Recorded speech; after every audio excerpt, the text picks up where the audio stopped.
M-am trezit de vreme dimineața asta, înainte de răsăritul soarelui, și am venit pe plajă să văd dacă nu cumva se poate vedea soarele răsărind din mare, cum spunea domnul. N-am văzut niciun soare pentru că e norat. Și la scurt timp a început ploaia, m-am retras în cameră, am făcut un duș, în fine, m-am pregătit. Deci mai sunt și zile de genul ăsta. Azi noapte mi-a fost foarte cald. Am deschis geamurile și cu tot cu geamurile deschise am transpirat în prima parte din noapte, deci nu pot zic că m-am odihnit. Ar fi fost bun un ventilator aici, dar poate e prea mult. Poate e prea mult un ventilator. Se mai întâmplă, asta e, deci eu încerc să prezint și părțile bune și părțile rele. Nu încerc să fabric realitatea, ci o prezint așa cum este. Momentan s-a liniștit ploaia. O să beau o cafea, mic dejun, după care pornesc spre casă. O să am un drum lung de făcut astăzi.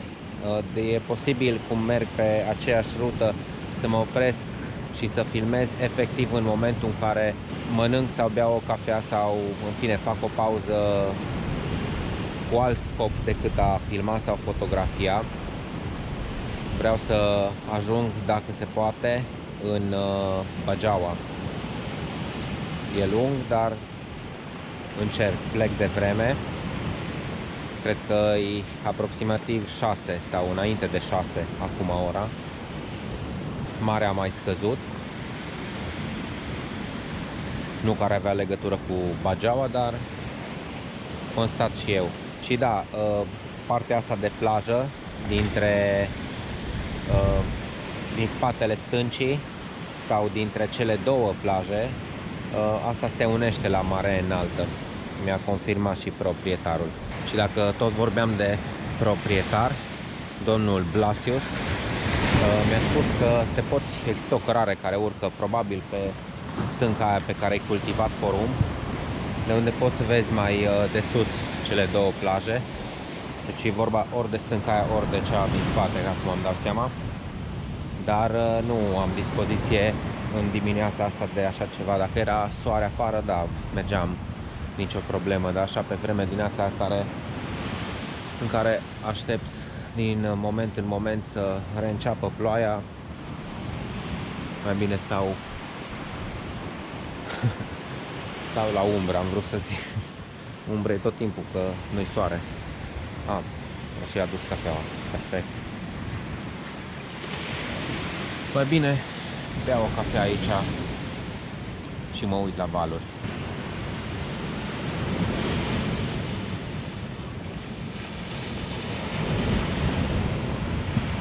A adus și restul micului dejun, niște gogoși, și am întrebat cât a fost mâncarea de ieri, că ieri n-am discutat aspectul ăsta. I-am văzut pe ceilalți turiști care erau cazați aici, cum arăta în farfuria sau farfuriile lor, și am comandat și eu.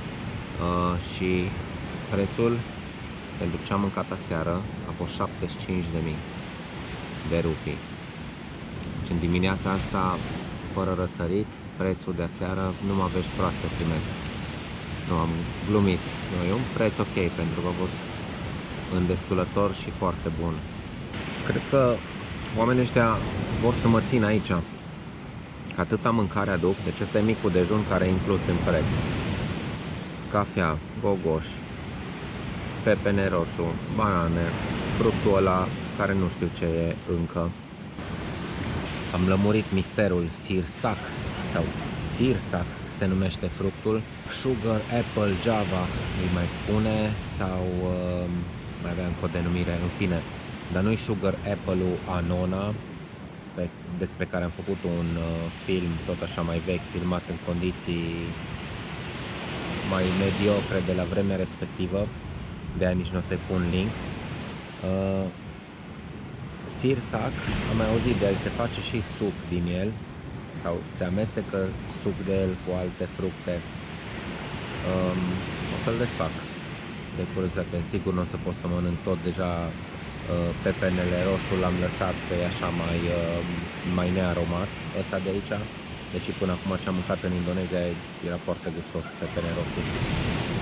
Hai să lovim sirsacul. Nici nu știu cum ar trebui să-l mănânc, dar o să folosesc metoda clasică, bagi mâna și mănânci.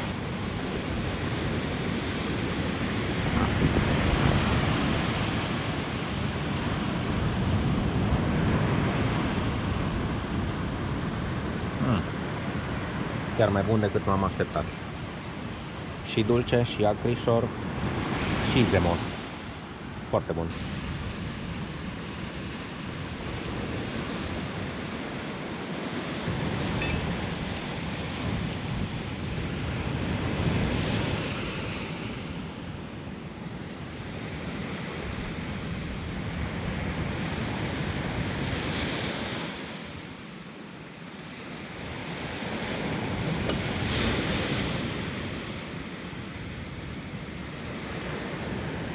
Pot să-l mănânc pe tot.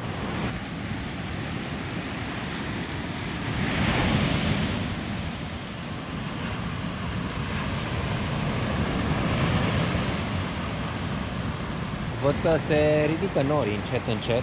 Se ridică norii ăștia care erau jos, gri și care plouau mai devreme sau ploua din ei. Se ridică, se luminează puțin, deci o să am parte de o zi bună sau un început de zi. Hai că distanța e mare, lucrurile se pot schimba rapid, deci un început de zi. Dacă plec în următoarea jumătate de oră, e valabil ce am zis acum. Dacă plec peste o oră, deja scad șansele, scade probabilitatea, devine 50% șanse de a fi o zi bună dacă plec peste o oră. Ce n-am mai... cafeaua. Deci atâta mâncare am primit și în dimineața asta, încât am uitat de cafea. De obicei la mine cafeaua e pe primul loc. Deci nu mă pot plânge de cazarea asta. Am transpirat, dar a fost o transpirație cu un cost azi noapte. Oricum apa e la îndemână, poți să faci duș. Ideea e că fiind barăci așa din lemn făcute, se aude absolut orice. Pentru că sunt placate cu lemn ca niște barăci și practic printre scânduri vezi afară. La fel e și cu zgomotul, se aude absolut orice, dinăuntru sau de afară. Și nici nu am vrut să merg să fac duș în miezul nopții, în timp ce ceilalți dormeau, că era destul de aproape camera și face gălăgie dușul, că pui o găleată sub duș, aștept să curgă apa sau în fine, poți să faci și la ce curge de la robinet, dar nu e un jet foarte puternic. Și după aia, după ce se umple găleata, iei cu canceul ăla și torc pe tine. Mă tot uit că sunt niște, ca un fel de grete care vin și pleacă, dar n-am reușit încă să le filmez, adică să se și vadă. Eu pot să îndrept camera acum încolo, dar nu o să se vadă nimic, că stau pe niște stânci acolo foarte departe și zboară când acolo, când acolo, când acolo, când dincolo. Dar nu cred că o să reușesc, că mai devreme când am mers până la apă s-au speriat și eram foarte departe. Da, deci unde am rămas? La barăci. Și atunci, chiar dacă eram transpirat și aș fi făcut un duș, mă gândeam că ar fi bine să nu-i trezesc pe ceilalți făcând duș. Și într-un final am adormit oricum, că eram obosit. Și ieri m-am trezit foarte devreme și astăzi m-am trezit foarte devreme, adică pentru standardele mele foarte devreme. La 5:40 dimineața cred că e devreme. Și noaptea asta o să fiu obosit, probabil. Mâine nu știu dacă mă trezesc de vreme, o să văd. Practic planurile mele se fac de pe o zi pe alta, nu pot să prevăd ce se întâmplă. De fapt nici pe o zi pe alta, că mâine nu pot să știu unde să ajung poi mâine. Am o idee unde aș vrea, dar depinde foarte mult de cât de departe merg astăzi.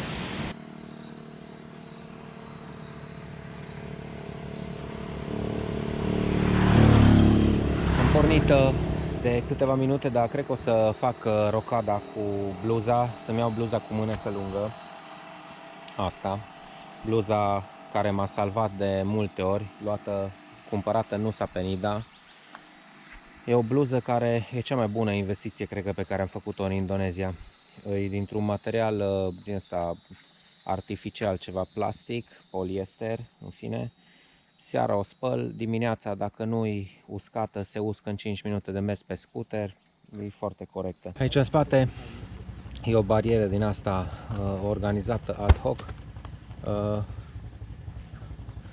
în care căzuse un copac din pădure și oamenii din satul cel mai apropiat s-au organizat, au venit să-l taie și au băgat o barieră, iau câte 1000 de rupii, 2000, care după cât le dă. Când m-am oprit acolo, mie mi-au cerut 5000, le-am dat 1000, tot în regulă, nimeni n-a zis nimic.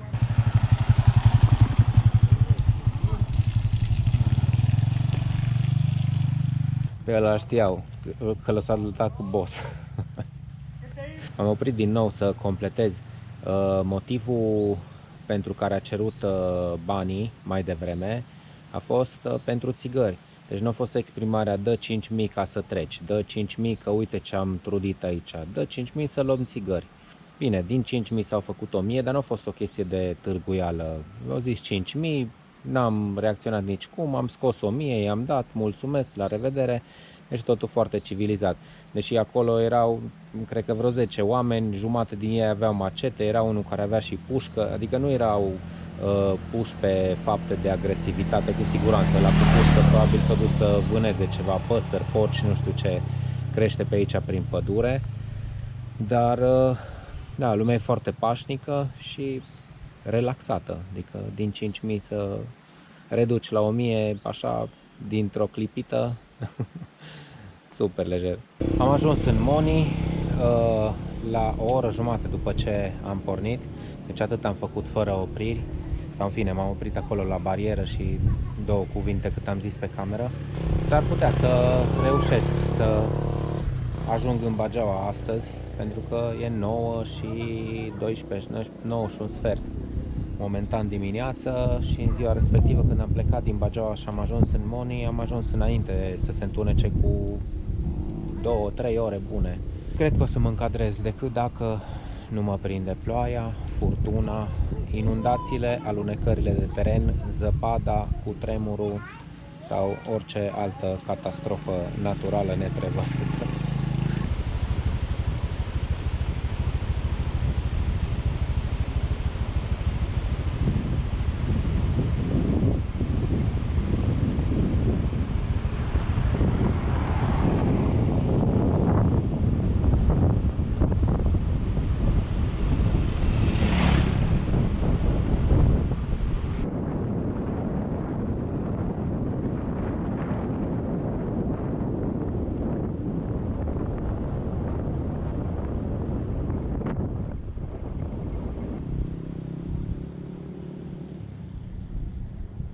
Am trecut de Ende, am parcurs, cred că am trecut binișor de jumătatea drumului și până acum am venit destul de bine, adică 100 și vreo 30-40 de kilometri, cam în 4-5 ore.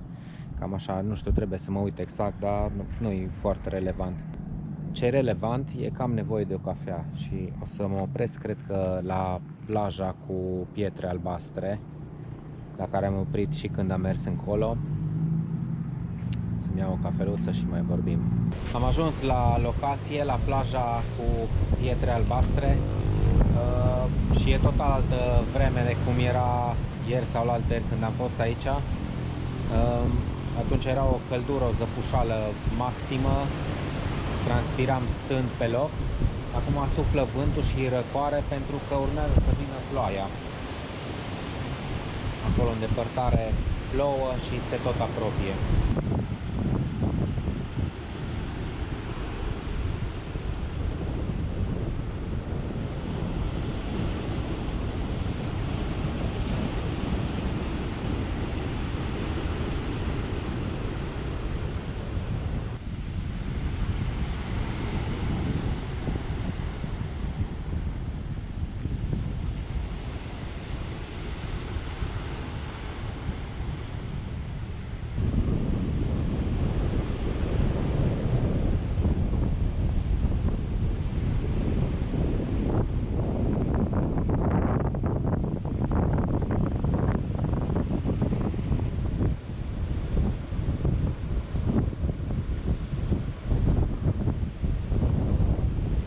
Ce s-a întâmplat acum e un exemplu clar de cât de imprevizibilă e vremea. Deci n-a venit ploaia până la urmă, ne-a ocolit sau s-a dus în altă parte, suflă vântul din larg, dar norii au mers în altă direcție. Să vedeți acum cum arată, deci cred că nici o jumătate de oră n-a trecut de când, de la ultimele cadre.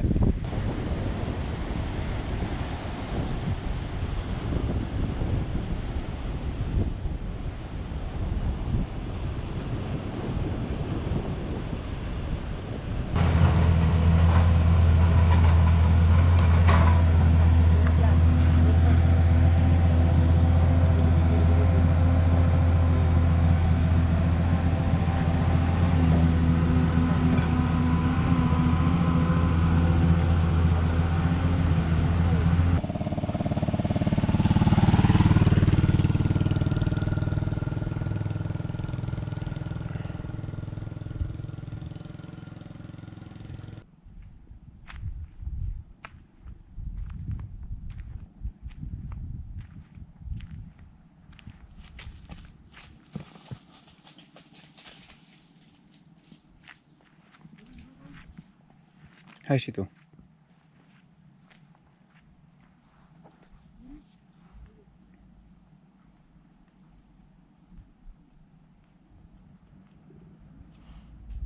Du-te jos.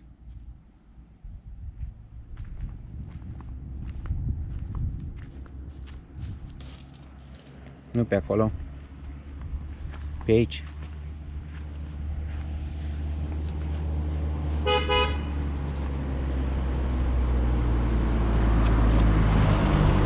Foarte ascultătoare vacile astea.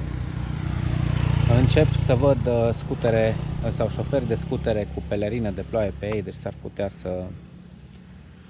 să fie nevoie să scot și eu pelerina.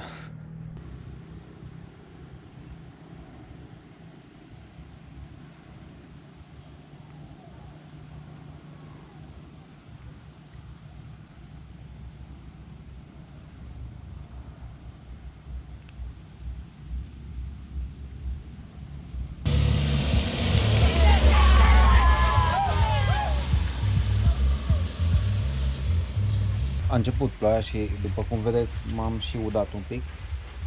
Fac o pauză.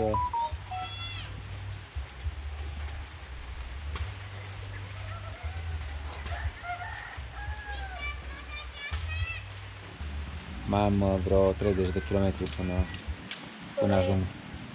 Sore! Am întors camera, s-au intimidat, dar au salutat. Vezi? Lumea e politicoasă, totuși. Și mai sunt și niște copii acolo, în depărtare, nu știu dacă se văd.